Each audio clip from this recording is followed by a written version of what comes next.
modo talaga yung babaeng yan. Naturingan pa namang mayaman, pero mal-edukada. Rosalinda. Inutusan niya si Rosalinda na layuan ka. Sinuway niya si Inay. Kaya ayun, inatake si Inay. Tapos ako lumalabas na masama. Mahalin niyo po ako sa lahat. Kung ako masama, susundin ko na ang gusto niyo. Kakalimutan ko si Fernando Jose. Wala ka ba talagang alam? Hindi kita maintindihan eh. May lihim si Dolores. Rosalinda, buksan mo itong pinto.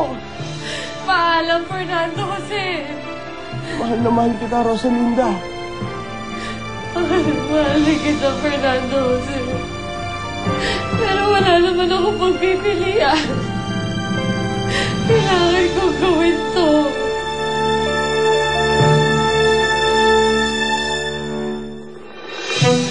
Rosalinda, buksan mo ang pinto. Hindi ako aalis dito hanggang di ko lumalabas. Rosalinda, kausapin mo ko. Hoy! Ikaw makulit. Ayoko nga labasin eh. Gusto ko lang kausapin ang ate mo, Beto. Ayaw ko nga kausapin, di ba? Ano ba yung hindi mo maintindihan doon? Pwede ba? Umalis ka na sa bahay namin. Umalis ka na rin sa buhay namin. Dahil simula nung dumating ka rito, nagkagulo-gulo kami. Hindi ka ba alis? Gusto mo pa masaktan, ha?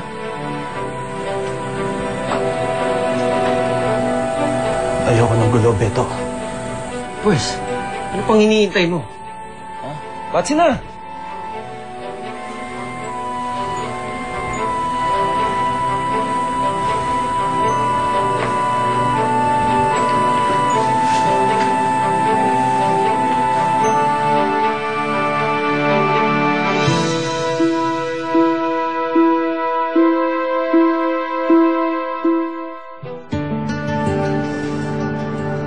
Bakit ka nagtaksil sa akin, Dolores? Minahal kita. Pero bakit nagkaroon ka ng anak sa ibang lalaki?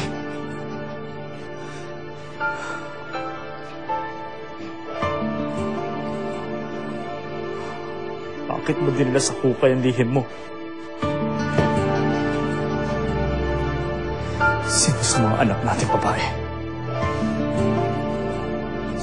Sino sa kanilang hindi ko anak? Sino?! Ito, ate, oh. Inom ka muna.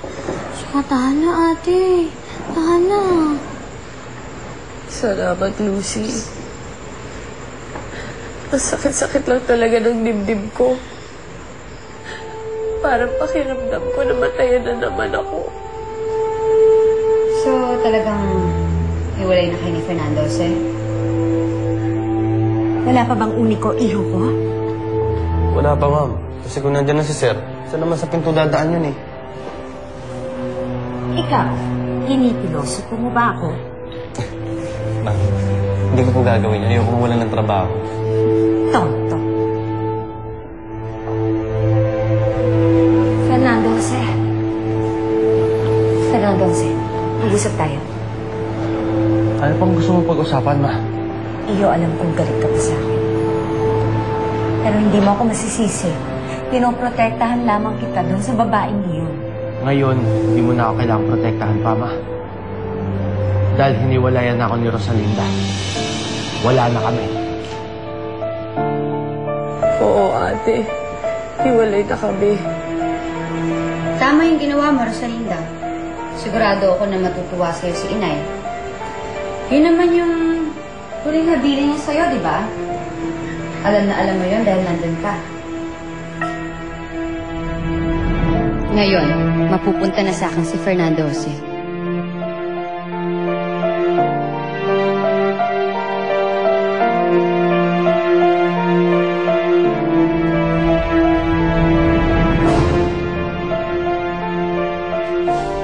Sino sa inyong tatlo ang hindi ko anak? Narinig mo yun, Valeria? Hiwalay na sila ng hampas lupa na yun. Bueno, ilabas mo ang champagne, Julio. At magse-celebrate kami ni Berta. Yes, ma'am. And don't forget the caviar, okay? Ano po yung Caviar. Ay. Tanga. Talagang tonto.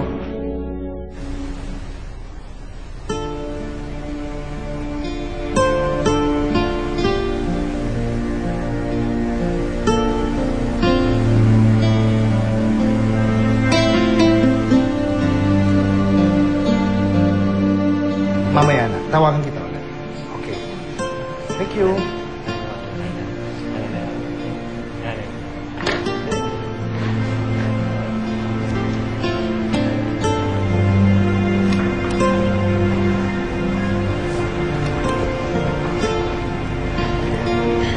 Wow!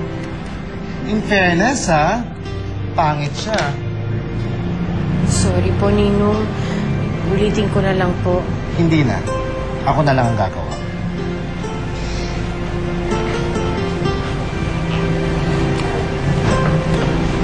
Bes, okay ka lang ba? Magsisinungaling ako pag sinabi kong okay ako, Becky. Dahil hindi ako okay.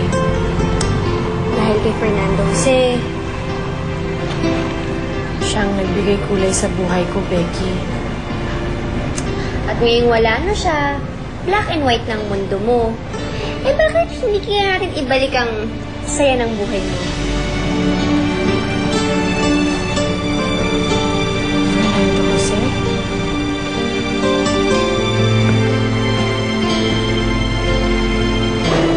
Fernando Jose, anong ginagawa mo dito?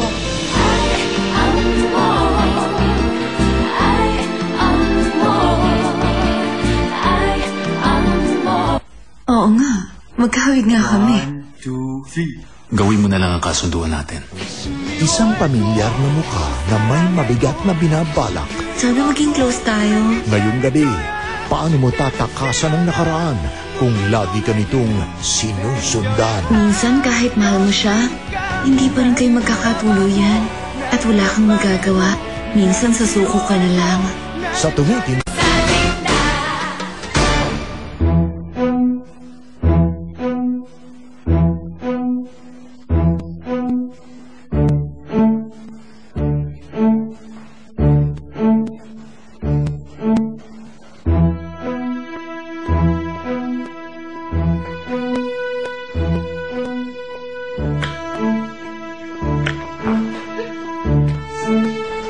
alam mo, kahit itago mo pa yan,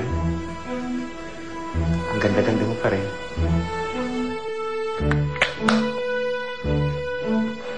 Alam mo ikaw, kung meron kang gustong titigan, pwede ba pumunta ka ng bayan, doon ka manood ng sine? Uwis ka nga dito!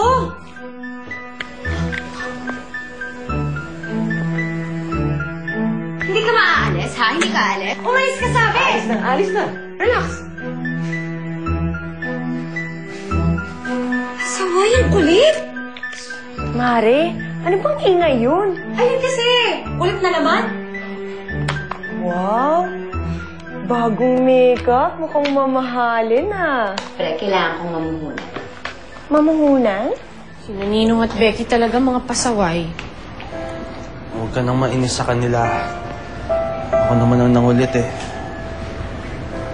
Kailangan lang talaga kitang makausap. Fernando Jose naman, nasabi ko na ang mga kailangan sabihin. Hindi tayong tinadhana para sa isa't isa.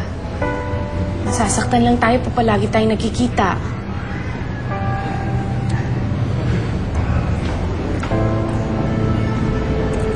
Isa lang naman ang gusto kong malaman eh. Kapag nasagot mo to, aalis ako. At hindi mo na ako makikita kahit kailan.